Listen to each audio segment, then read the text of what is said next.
I caught her red-handed, wrench in hand, halfway through unscrewing the bolts on my mailbox. My name's Benson Raynor. I'm a 38-year-old welder who bought this house 3 years ago for the peace and quiet. Little did I know the real noise wasn't traffic or kids, it was Lorraine Rickman, the president of our HOA, and a textbook Karen if there ever was one.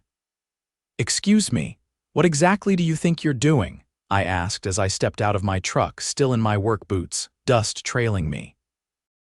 Lorraine froze, literally froze like a raccoon caught in a trash can. Short blonde bob, oversized sunglasses, clipboard under one arm like it was a weapon. She recovered quick. "Mr. Raynor," she said with that nasal tone only Karen types can perfect, "your mailbox is non-compliant.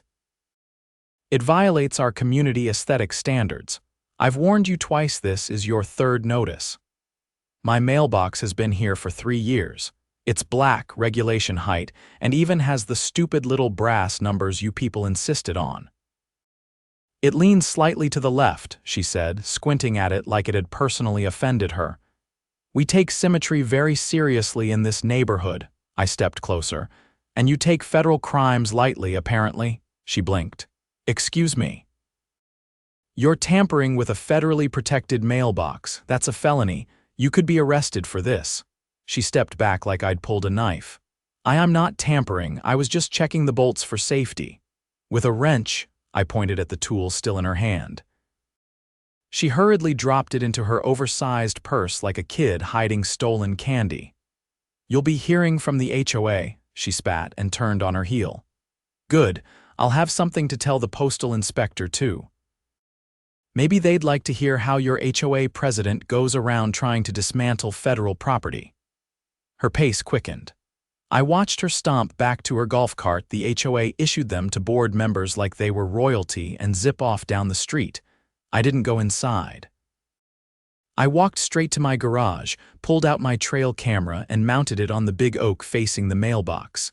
If she or anyone else from her little HOA cult came back, I'd have proof. This wasn't over, not by a long shot. By the next morning, the camera had already paid off. I was sipping lukewarm coffee on my porch, watching the sunrise creep over the rooftops, when my phone buzzed with a motion alert.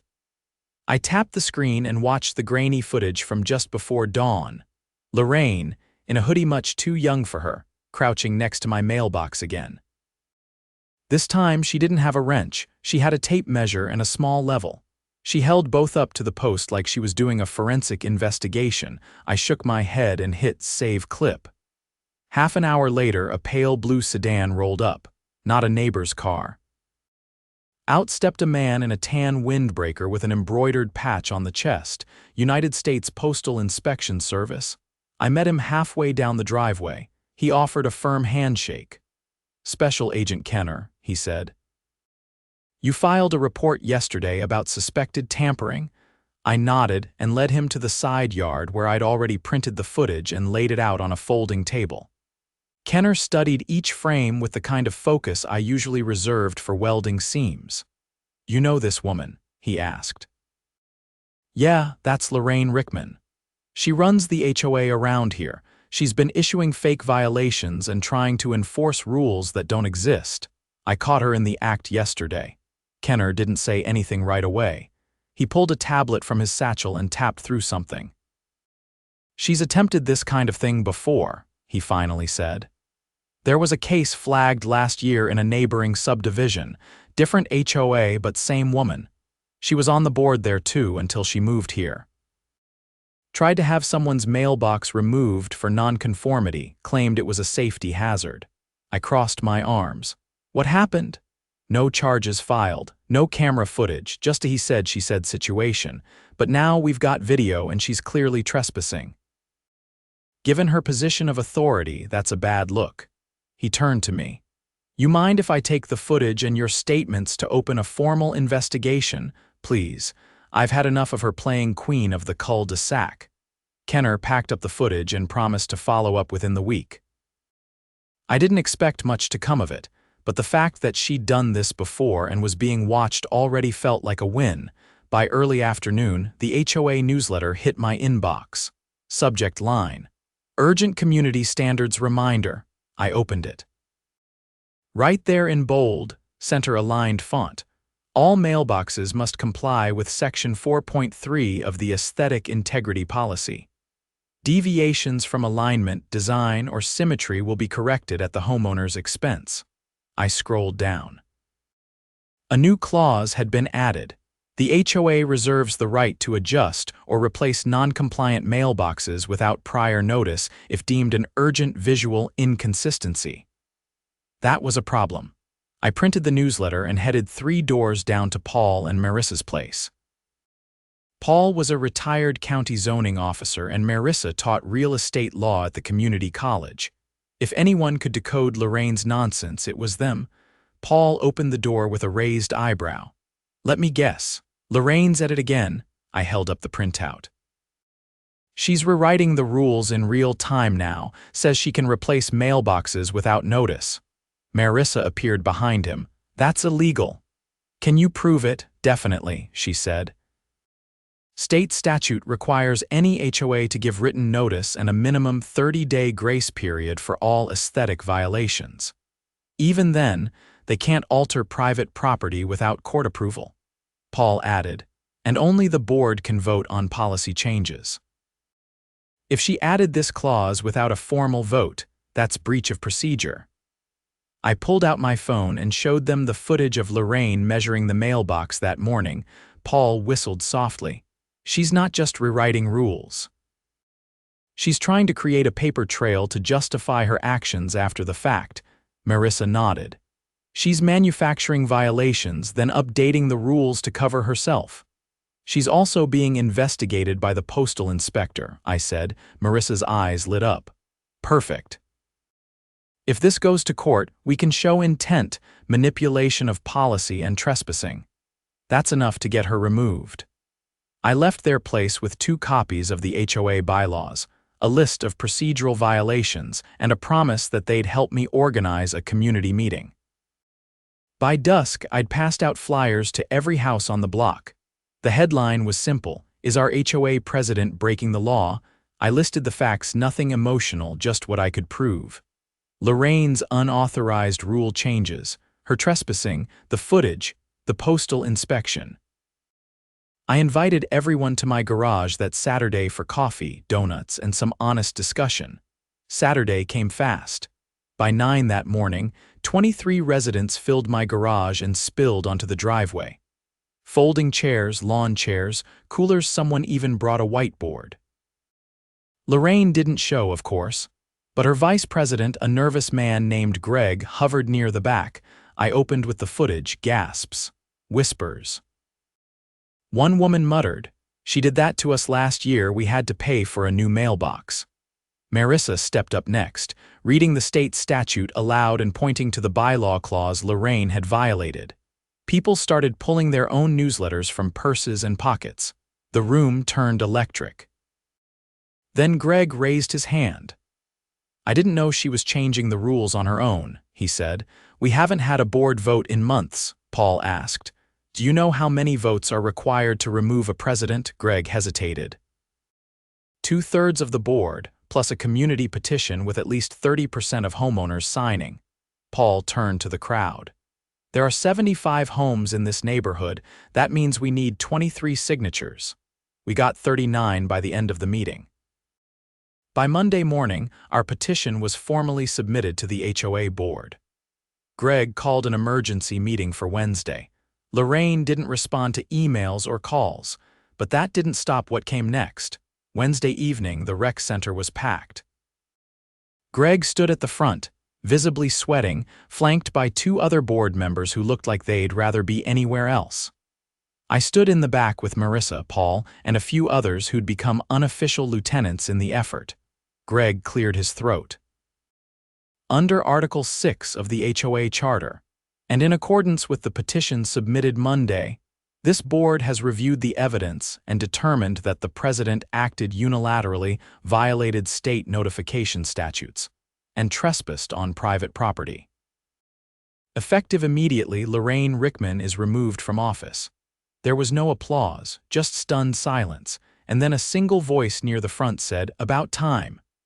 After the meeting, as people trickled out, I stepped outside to get some air. A white SUV idled at the curb. Lorraine sat behind the wheel, staring straight ahead, hands clenching the steering wheel. She didn't get out, didn't even blink. Just sat there while the neighborhood she tried to control walked past her without a word, and then, as if on cue, a black government sedan pulled up behind her. Special Agent Kenner got out, adjusted his badge on his belt, and knocked on her window. She rolled it down just a crack. "I'd like to talk," he said. She didn't answer. But she didn't drive off either. I turned away and headed home. The mailbox stood straight as ever. 3 days after Lorraine's removal, I came home to find a manila envelope duct taped to my front door. No postage, no return address. Just the words "for your records" scribbled in red pen across the front. Inside were photocopies, minutes from past HOA board meetings, invoices, and what looked like internal correspondence. Some were marked "confidential" in bold font. All of them pointed in one direction. Lorraine hadn't just been power tripping over mailboxes. She'd been running a quiet little racket through the HOA's maintenance fund. According to the papers, over the past year, she'd approved multiple emergency landscaping overhauls and aesthetic realignments to properties that didn't request them. The invoices for these jobs were all from the same company, Greenline Property Solutions. A little digging revealed the owner's name, Dennis Rickman. Her cousin, listed at a different address but sharing the same last name and a birthday only a few years apart. I took a breath, set the envelope down, and started making phone calls.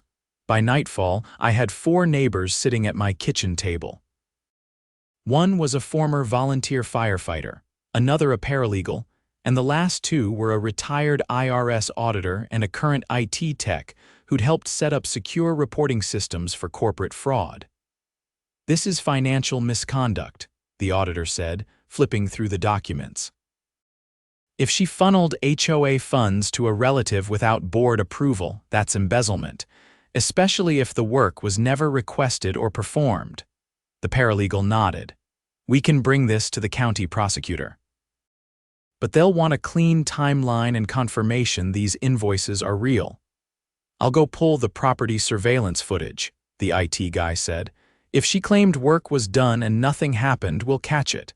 And I still have the trail cam on the mailbox," I added. "It's been running nonstop.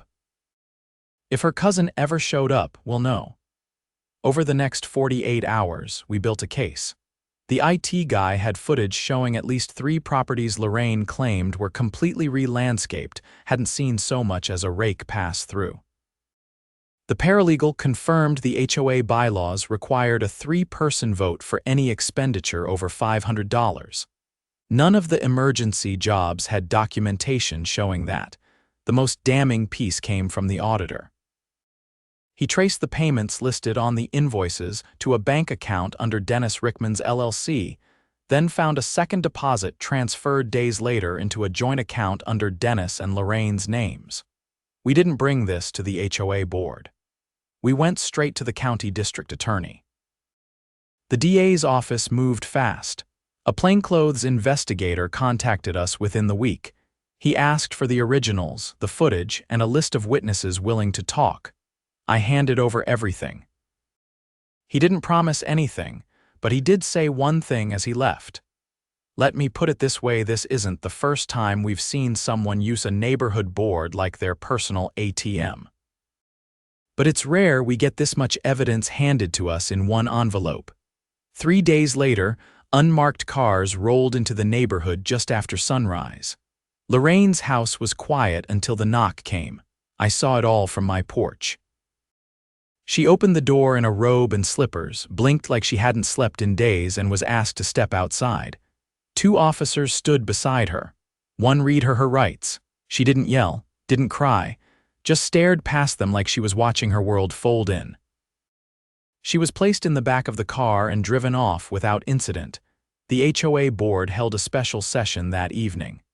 Greg, the interim president, looked like he hadn't eaten since the arrest.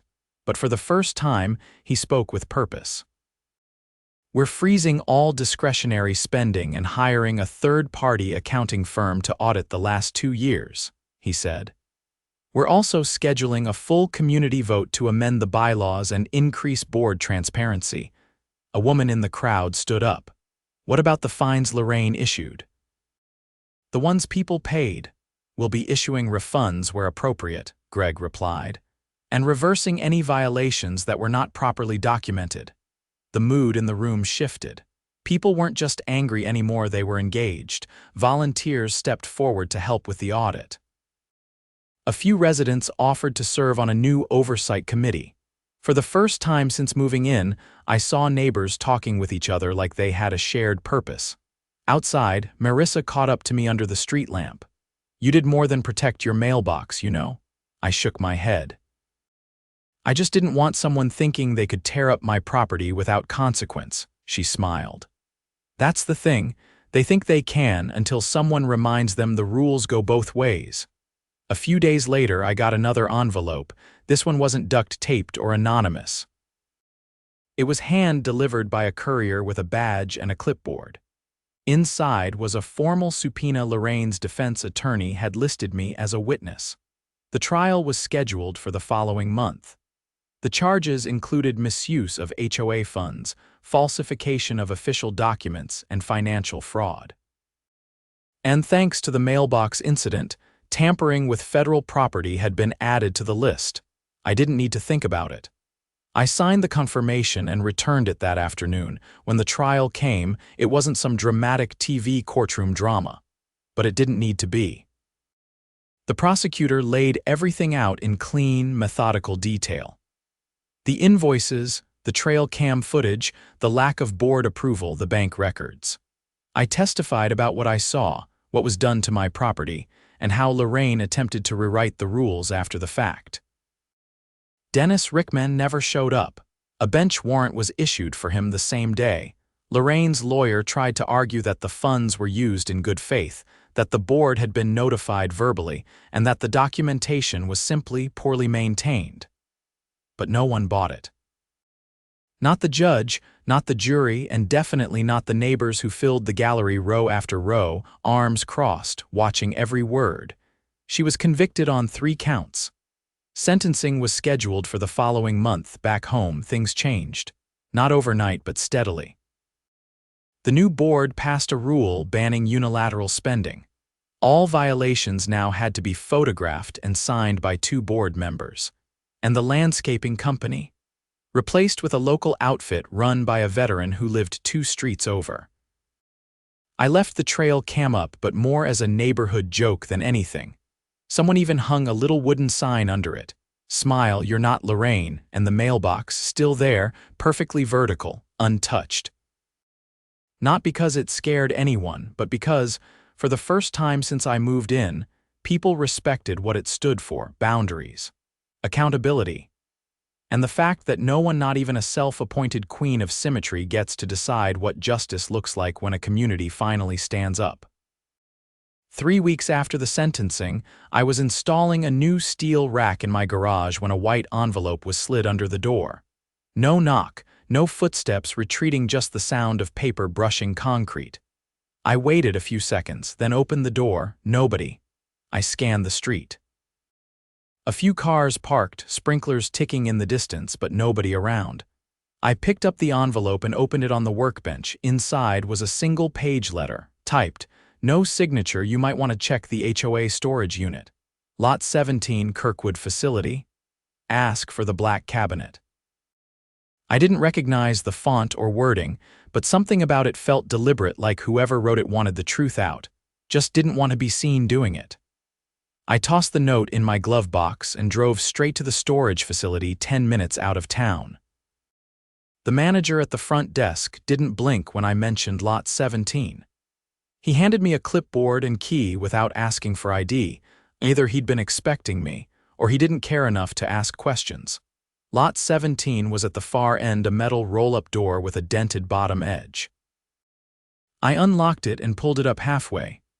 The unit held several folding tables, a stack of outdated HOA welcome packets, and a single tall black filing cabinet pushed toward the back.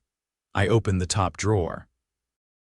Inside were folders labeled by year, each one stuffed with receipts, contracts, and typed memos. Nothing unusual until I reached the folder marked Special Projects Confidential. The documents inside weren't just records of landscaping jobs or maintenance. They detailed something called Compliance Initiative 22, a project that involved hiring private contractors to observe and report behavioral inconsistencies among residents. It wasn't just about mailbox alignment or lawn color. One memo described a pattern of non-compliance involving a family who hosted Sunday gatherings without HOA approval. Another listed addresses flagged for excessive front porch gatherings and unregistered pet movement. Surveillance photos were stapled to several pages taken from angles that clearly weren't from the street. Some even showed backyard fences. I stepped back from the cabinet, heart thudding. This wasn't rule enforcement, it was surveillance. Off the books, unauthorized and deeply invasive. A yellow folder near the bottom caught my eye. It was labeled Dissenter Profiles. I opened it and found spreadsheets of homeowner names. Notes beside each one: refuses to comply with paint code, challenged election validity, suspected of recording board meetings without permission. My name was on the second page. Next to it, uncooperative, possible instigator, monitor mailbox behavior. I took photos of everything I could. Dozens of pages. Then I shut the cabinet and lowered the roll-up door. I didn't take anything, not yet. I needed someone to see this with me, someone who could make it count. I called Alan Whitaker, a former detective who'd retired 2 houses down. He'd kept to himself during the Lorraine mess, but he'd once told me he kept his license active for emergency situations. I figured this qualified. When he saw the photos, his expression didn't change much, but his voice did. Surveillance without consent, private contractors with no legal authority, and targeted profiling based on association activity. He looked up. That's not just HOA overreach, that's criminal invasion of privacy. He made a call right then. Not to the police station, straight to the district attorney's office. The DA's investigator met us at the storage unit 2 hours later. Once we showed him the files, he stepped outside to make a call. Backup arrived 20 minutes later. They took the entire cabinet, sealed it, and signed a chain of custody form on the hood of my truck. By the next morning, subpoenas had gone out to the remaining HOA board members. Greg wasn't among them. He'd quietly resigned 2 days after the trial without a word. The acting secretary, a woman named Denise, claimed no knowledge of the surveillance program. But when the DA's office pulled her emails, they found records of her approving contractor payments marked Neighborhood Monitoring Services. The company's address led to a P.O. box. Its listed phone number had been disconnected. But the real bombshell came when investigators traced a series of payments monthly, automatic withdrawals from the HOA's discretionary fund. The recipient: a shell company tied to a firm in another state, run by the same man who'd once been Lorraine's personal attorney. The same man who had represented her during the mailbox trial. They weren't just watching residents.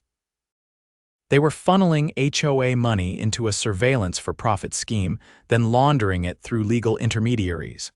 The charges piled up fast: conspiracy to commit wire fraud, misuse of association funds, and multiple counts of unauthorized surveillance. Denise was arrested first. 2 other board members followed within the week. When the news broke, it hit local headlines under the title, HOA Espionage Scandal Rocks Quiet Suburb. Reporters rolled through our neighborhood in vans, interviewing residents who had no idea they were being watched in their own backyards. The fallout was immediate. Homeowners demanded a full dissolution of the HOA. A vote was called, and for the first time, a supermajority agreed. The association was formally dissolved at the next county hearing. The bylaws were deactivated, enforcement authority revoked, and all remaining funds frozen pending audit. Everyone on the block received a letter from the county clerk's office confirming the dissolution. It was the first official HOA communication in years that didn't include a threat or a fine. I kept the letter framed in my workshop. In the months that followed, the neighborhood changed. Slowly, but in ways that mattered. People planted the flowers they actually liked, not the ones that matched a palette. Kids rode bikes without being told to stay within the cul-de-sac. Porch lights stayed on late during family cookouts, with nobody worried about noise complaints. One afternoon, Alan dropped by as I was replacing a busted hinge on the side gate. He handed me a manila folder. Inside were the final court documents, convictions, sentencing, and restitution orders.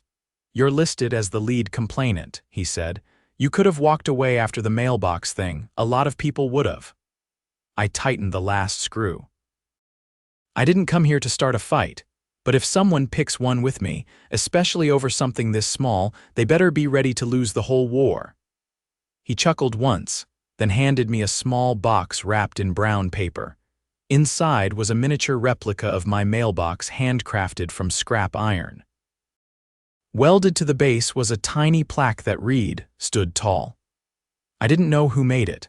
I didn't ask. I just mounted it on the shelf above my workbench, next to the old trail cam and the first HOA newsletter I ever got. And that was enough.